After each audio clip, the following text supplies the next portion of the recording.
Weighed in human costs, it is the Chinese who have paid the highest price for their rocket failures.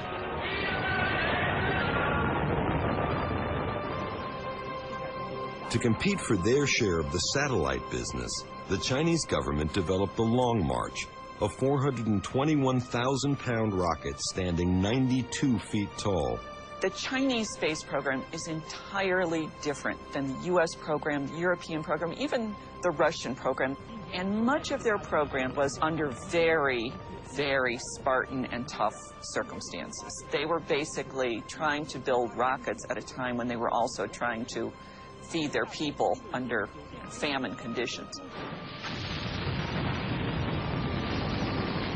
On January 26, 1995, this Long March 2 lifted off from its pad in rural China, with curious local villagers looking on in awe.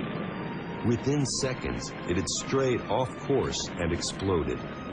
6 villagers perished when it crashed near the pad. But that was just a precursor to an even more tragic event 1 year later. On February 14, 1996, the Long March 3 rocket sat on the very same pad as its ill-fated predecessor. Immediately after liftoff, it was clear the rocket was not going to go where its makers wanted it to go.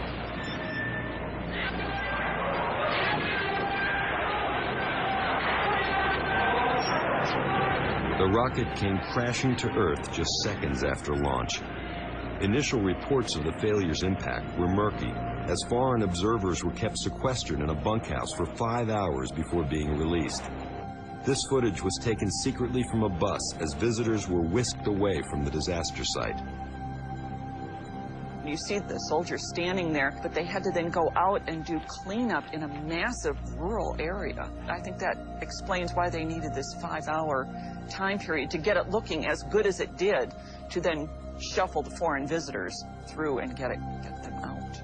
As the reports trickled out, the world soon became aware of an unprecedented human catastrophe. Observers estimate as many as 500 innocent people were killed in the accident. That certainly makes it the worst space launch accident in terms of loss of life. And even more than earlier Russian accidents, these were rural villagers. These were just people who happened to live in the area. The Chinese government blamed the rocket's failure on an unexpected gust of wind.